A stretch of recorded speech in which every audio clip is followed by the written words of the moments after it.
Breathe. Lincoln says long breathe. First off, I'd like to say a prayer for the family of my donor. All that we know is that it was a male that was 18 or younger, and those are all the details that we have. So I'd like to first say a prayer for his family, his friends, and all of his loved ones, and thank you for being an organ donor. Because it's very, very important for people that are waiting for organ transplants. We are going to surgery. They are preparing all of the organs now, and I will, by the end of the day, have a new kidney and a new pancreas. I will no longer be diabetic, and I am excited and I'm scared, and it's actually, we looked it up, and today is National Matchmaker Day, so I was blessed enough to get my match. My surgery went great. My organs are working good. Really good, guys. Yeah, really, really good. Her sugar is 117. Her kidneys are absolutely perfectly functioning. She is a brand new woman. Yeah. So, 1 week post-transplant, kidney and pancreas transplant, and I am being released into the world. Well, the hurricane isn't here yet. I'm checking into a hotel less than a mile away. I have to come in for lab work on Saturday, and then again on Tuesday morning. I figured the best place to possibly be during the hurricane in Tampa, which the storm looks to be going to the right a little bit. So I'm checking into the embassy suites where they have food and they have water. And yeah, so my sister's going to be here today, and she's an RN, so I'll have my nurse with me. Thank you, Rachel.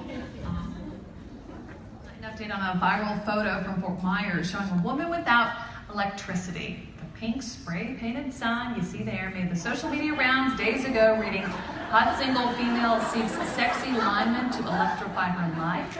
The woman standing next to the sign is Kinsey Eglis. She hoped the sign would get attention when crews got to her neighborhood. It worked. She was one of the first ones on the street. It was important for her to get her power back quickly because she's recently had an organ transplant at Tampa General Hospital, and she needed to stay in the air conditioning. I'm going to take a deep breath.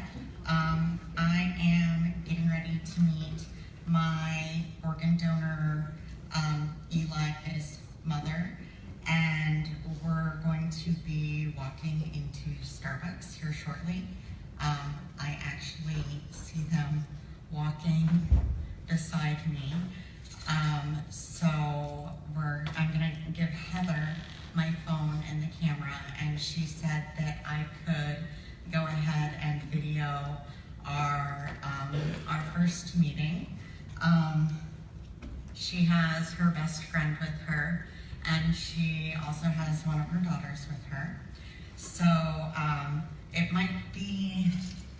this might take a little while as we get walking in, and it's probably gonna be pretty emotional, but I'm gonna give Heather the camera, and I'm just going to go for it, as this is the family that has blessed me with life, and I cannot wait to give them a hug.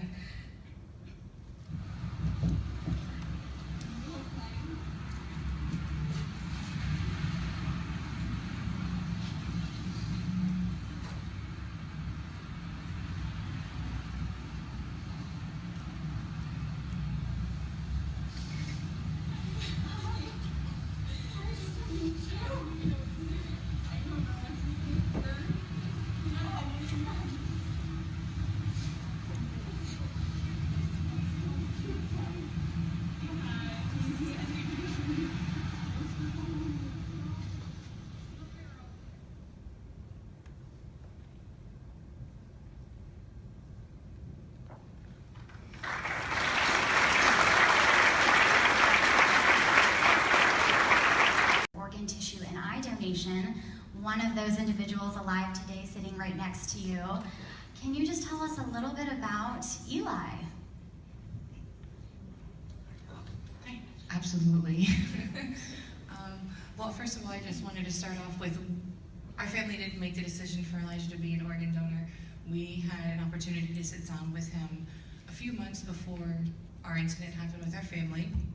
My daughter was getting her very first car, and she had came home and sat down and didn't know what to say about the organ donation process. She said, wasn't sure what to do, Mom, and I know that you are, and can you tell me about this?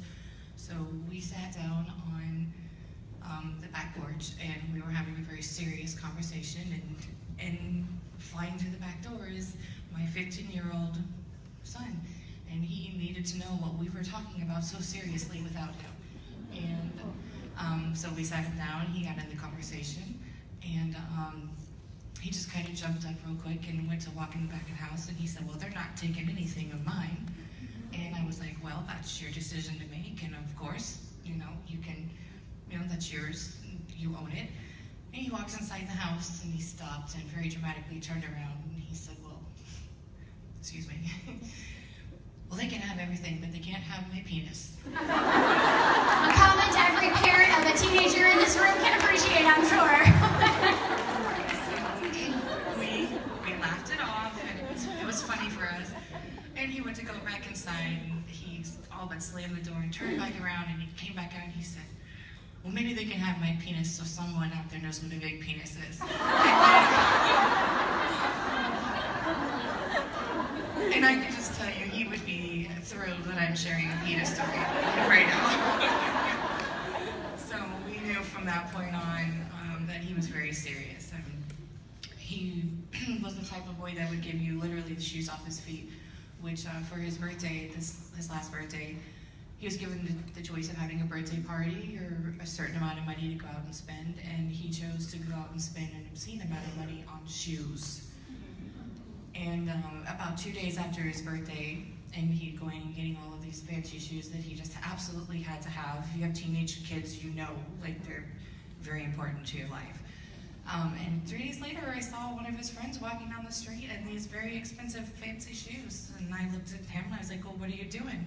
And he said, well, Eli gave me these. So I was like, all right, well, go on about your business. And I went inside with Elijah and I was like, Bubby, did you just give him like your shoes that you haven't even worn yet? And he said, yeah, Mom.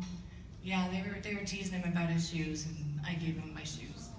So that's just how he was. And when it came to being an organ donor, we knew that was his decision.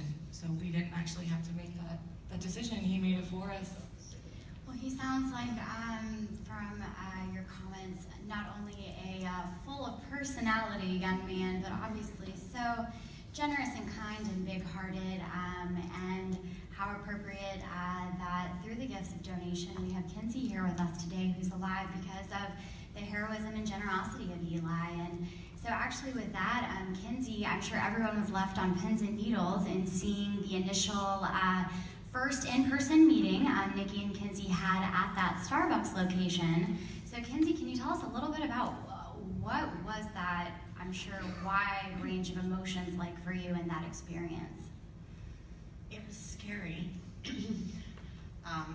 We had spoken, we had sent text messages and spoken on the phone, but the moment you get to meet your hero's family,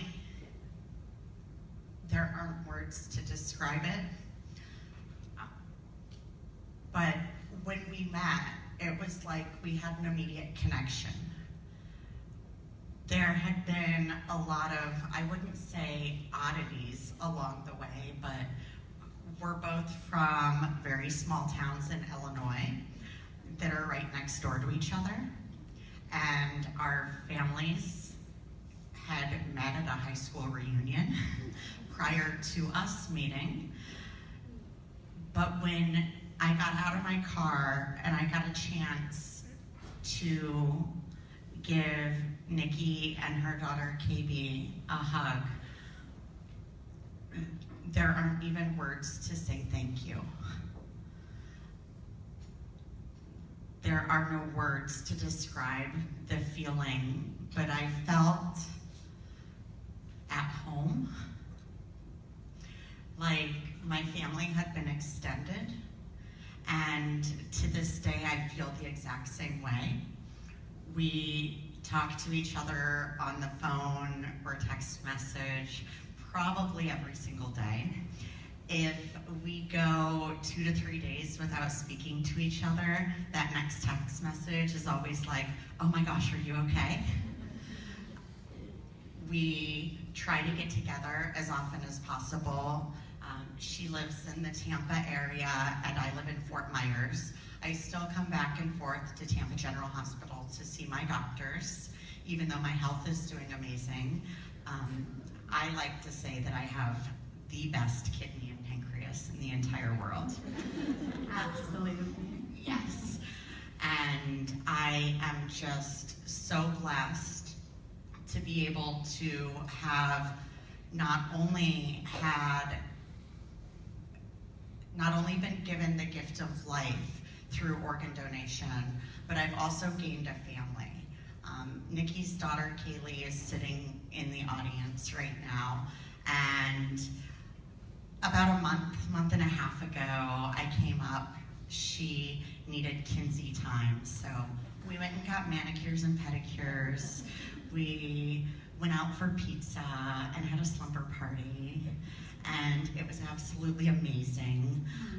I was in Illinois visiting my family, and Nikki's other daughter, Eli's sister, Gabriel, lives in Illinois. So she came to my family reunion because it was only a 5-minute drive away from where she now lives. Oh, wow. So it sounds like you definitely, from that very first meeting at Starbucks, really seem to have established that initial connection.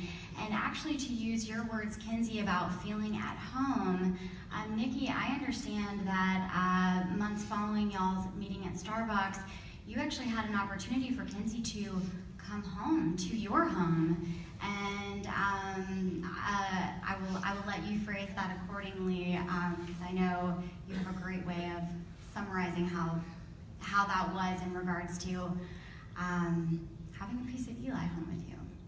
Yeah. Our story, our timeline is actually, and I wanted to hit on that later, is actually like almost a week process from the time that Bubby had an accident, from the time that they had called us time, from the time that I had signed the organ donations, from the time that they came in and told us that all 6 organs had a home. And then I still had 2 days, 2.5 days to spend with Bubby until everything was set up for the actual transplants. But from the 28th, which is the last day that Bubby was actually in her home from the incident, 11 months to the day, is the first day that Kenzie came to our house, and she brought a little piece of Bubby home, and we must have spent 45 minutes avoiding that initial going into the house, not knowing how it was going to be. And Kenzie's picked up a few things from Bubby that she never liked before, like pickles. I now love pickles. Which we could never keep in the house. I would never let a pickle even touch my plate. And now I see pickles, and if you have a pickle in your lunch bag today, I might eat it. Buffalo sauce, I will eat buffalo sauce or hot sauce on anything, and I never used to do that before either. But we just entering their home, and my son was with me. He's 9 years old, Lincoln. We sat out on the front, in the front porch for probably 35, 45 minutes. And I was very apprehensive to go into the front door. I was very nervous. I was very scared. And once I went inside, I felt at home. And every single time I now go stay at Nikki's house, I do have a key, so I'm allowed to go and stay whenever I want. And even if they're not home, I have my bedroom there, so they could come home at any moment and I may be there. But We approve of that. That's why we give you the key. We're encouraging you to come over. yeah, Yeah, so, but just that first initial visit of going in, I was so scared and so nervous. And once I walked inside the front door, I was calm and at peace, and I was at home.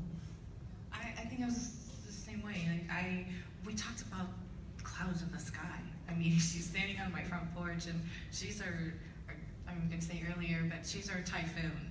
So our ripple turned into the typhoon that is Kinsey, and she totally, you hope for that when you sign those papers, and you hope that this decision makes a little ripple that touches somebody else, and we have like the whole shebang. It's like a tsunami right here in front of us.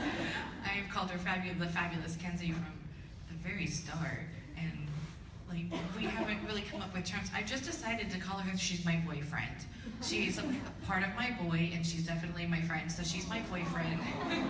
And then her daughters are my bro dots because they're my brother daughters. And I'm their bro mom because I'm their brother mother because I'm a year older than Nikki. So we have our own little nicknames for the family. How wonderful. And it is so evident and such an honor to really see how y'all have been able to bond. It seems like this has really helped, and from what I understand from past discussions with you, Nikki, this has really helped the healing process for you and your family. And Kinsey, it's given you an opportunity to bond and continue to celebrate the hero of Eli, your donor who literally saved your life. And it's great to see how y'all have maintained that relationship. I understand as part of y'all's continued relationship, there's also a piece to your story that involves significance around the hashtag Don't Bury Good Organs. Yes, there is. While I was waiting for my transplants, I was doing a lot of promotion for organ donation awareness and making sure everybody that I knew had organ donor on their license, that their friends, their family, that everyone knew their wishes to be an organ donor. In this process, I've converted thousands upon thousands of people to register to be donors, and in the event they should pass, to give the gift of life. And one of the things that Nikki was afraid of was that the remembrance of her son Eli, and that he would be forgotten. And since there are no words to say thank you when someone's lost someone so dear to them and they've given you life, I started a 501c3 foundation in Elijah's honor, and it was just approved about a week and a half ago.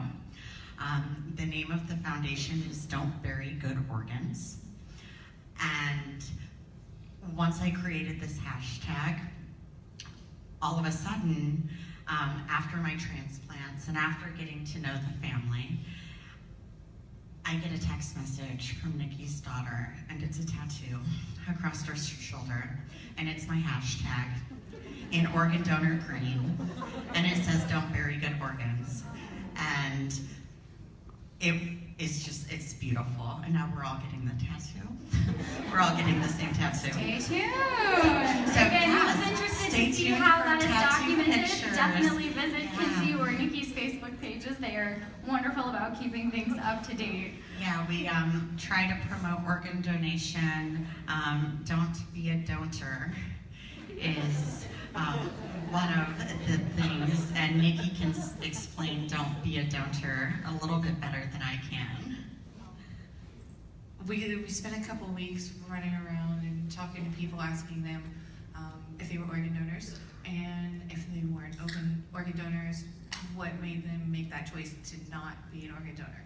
So in that process, we decided that if you don't donate organs, you don't save lives, then you're not a donor, you're a donor.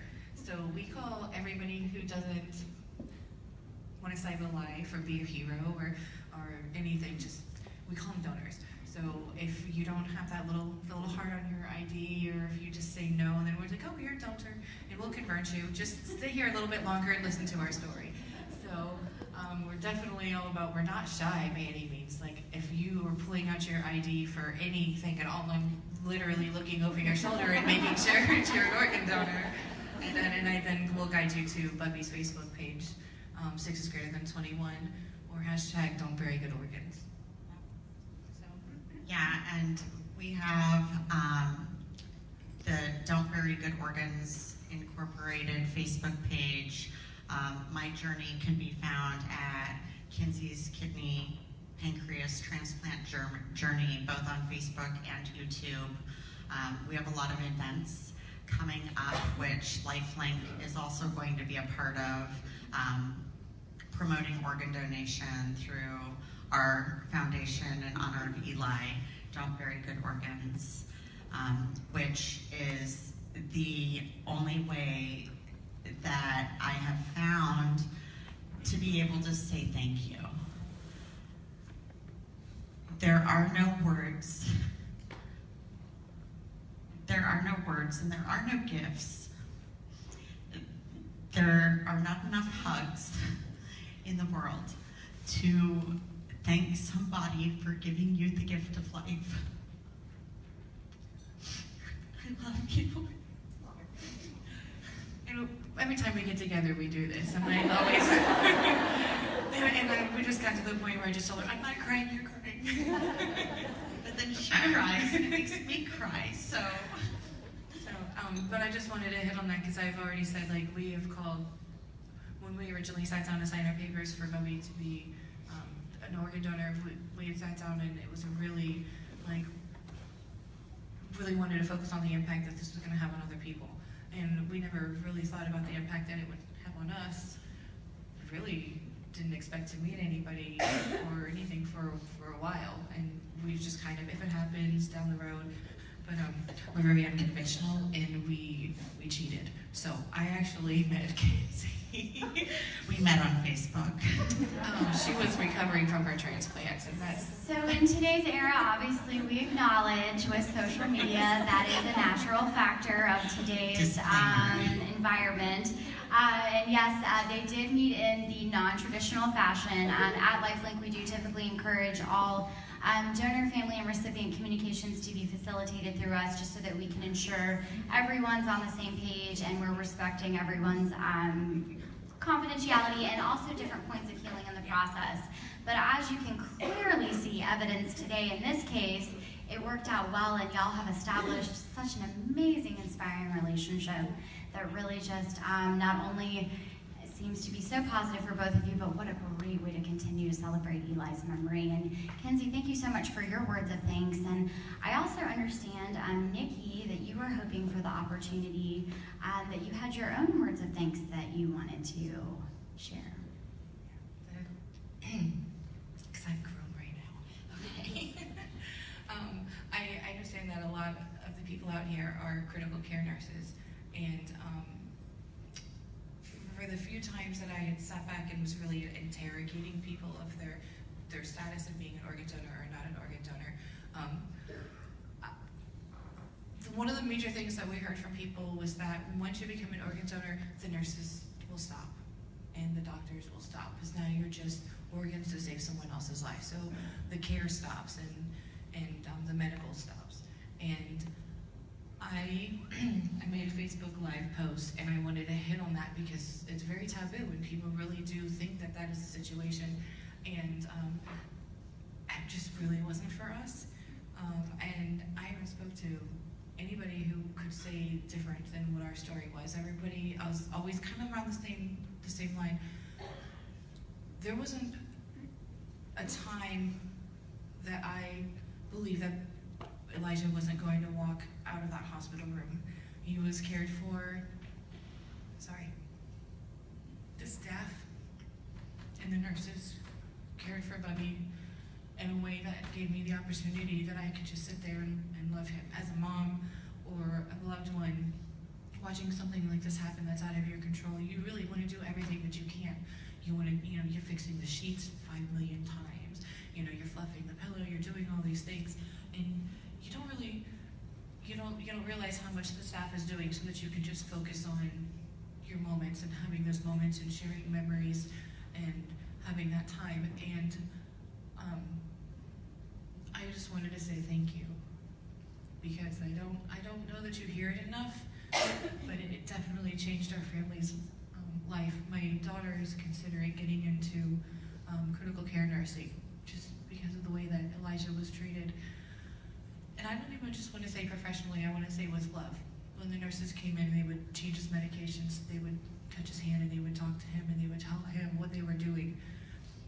After they would, talked with us, and they came into the room, and it was so much dignity and love that I cared for him in a way that I wasn't able to, and will never be able to say thank you enough. Like I said, the whole time we were there, I never felt like there was a moment that he wasn't going to be able to walk out of the hospital. He was just cared for in such a caring and professional and loving way that I really can look back on that and consider them a major part of our healing process. Just seeing it and knowing, especially being told that it is so taboo, and people have this idea that you just they give up on you, and that was not the case. And that's definitely something that I share with everybody when I tell them our story. So thank you. If you're out there, the Bayfront medical staff, if you're out there and you're with my son, and from the bottom of my very heart, and anyone else who's had to hold a hand of a loved one who is going through something that we really can't explain to you how important it is and how much appreciation we have for you. So thank you. Well, Nikki, thank you.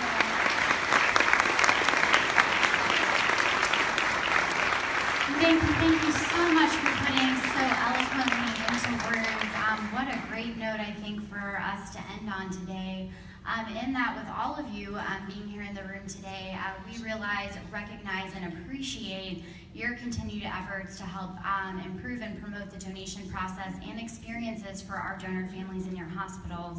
And now you have had a chance to hear firsthand specifically how your individual efforts make such a huge impact on the families that you're working with, well beyond just that immediate interaction at the hospital, and in this case specifically in regards to the staff at Bayfront. So thank you for all of